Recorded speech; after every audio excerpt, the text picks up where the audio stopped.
Moving on with the Jackie Chan releases from 88 Films, I have just watched Dragon Lord. I was really kind of excited about this one because after Fearless Hyena, which I utterly loved and I did a review for, if you haven't seen, you should check it out. There'll be a link somewhere up the top here, if I can be bothered putting it in, really. And this film is a sequel to The Young Master, I believe, a movie I haven't seen, but 88 Films is releasing it soon, so I will be getting that. And we follow Dragon, who is this young martial artist whose father is making sure he is trained, both philosophically, mentally, and physically as well. But he's a layabout. He can't be bothered. He's looking for the shortcuts constantly, and you see him do all these things to avoid doing real work. He's got his friend Cowboy, who he hangs about with, and these two just constantly get into trouble all the time. And it's a movie that doesn't really have a story of sorts. It just kind of meanders along. There is a side story of these people who are stealing priceless artifacts. They're going to move them out of the country and sell them for a big profit.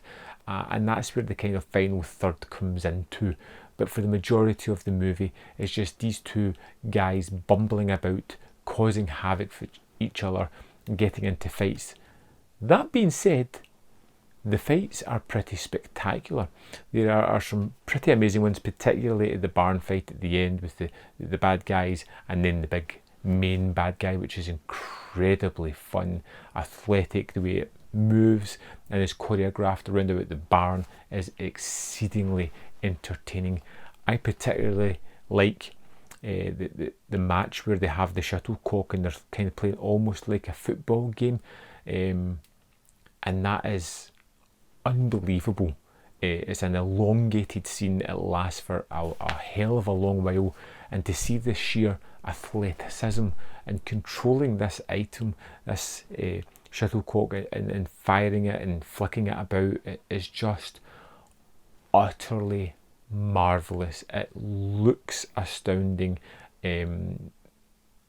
Just wondering how they managed to do it baffles my brain because, well, I can barely walk down the length of my path without tripping up, and these guys are doing some amazing things.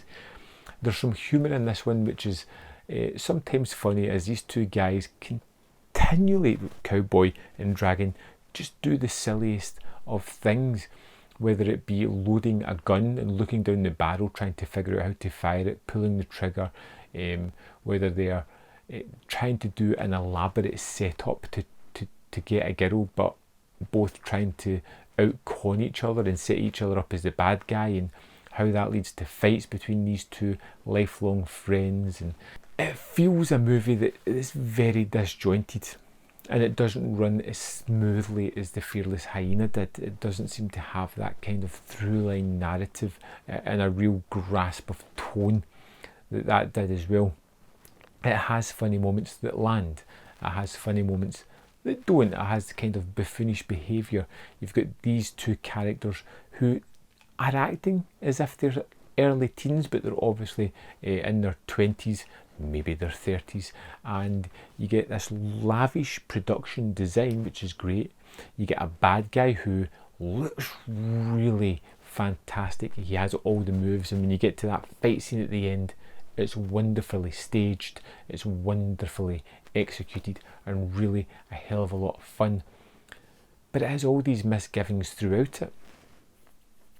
I really do feel as if the story is centred on really younger characters than the actors portraying them, and you get scenes that should be fun that just don't quite land, like when they go to spy on the girls, they're getting soaked and hit with tomatoes, and it's kind of somewhat fun, but runs its course very early on and falls a little bit flat.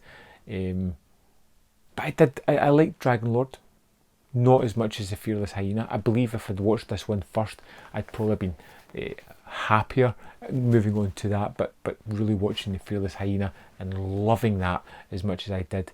Dragon Lord was a little bit of a letdown. It's still marvellous to watch the choreography and the fight scenes. The story's just not as sharp as I would like it to be, not as much of a through line in this film, and some of the comedy hits and misses a little bit too much for my liking. Still, it's a fantastic transfer. It's a very interesting movie, and it's one that I can recommend us checking out. It's definitely not the worst of the Jackie Chan movies I've seen. Not the best either, but it's in the upper tier. I'd love to know your thoughts on Dragon Lord. Let me know in the comment box below, and see you next time on Man v Film.